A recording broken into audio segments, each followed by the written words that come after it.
Samantala, hinatulang guilty sa simple misconduct at simple neglect of duty ng Supreme Court si Muntinlupa Regional Trial Court Branch 256 Presiding Judge Romeo Buenaventura matapos itong hawakan ng drug case ni dating Senator Laila de Lima.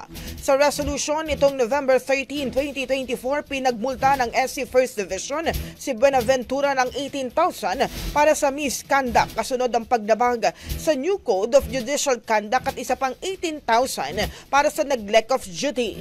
Ang desisyong ito ay matapos ang administrative complaint na inihain ng mga abogado ni de Lima na sina Atty. Teddy Esteban Rigoroso at Atty. Rolly Francis Pioro. Idiniin ng mga ito na ang umanay naging aksyon ni Buenaventura ay nakakontribute sa pagkadelay ng kaso ni de Lima. Ang bahaging ito ay hatid sa atin ng Power Cell Salabat, ginhawa ng bawat nangangarap.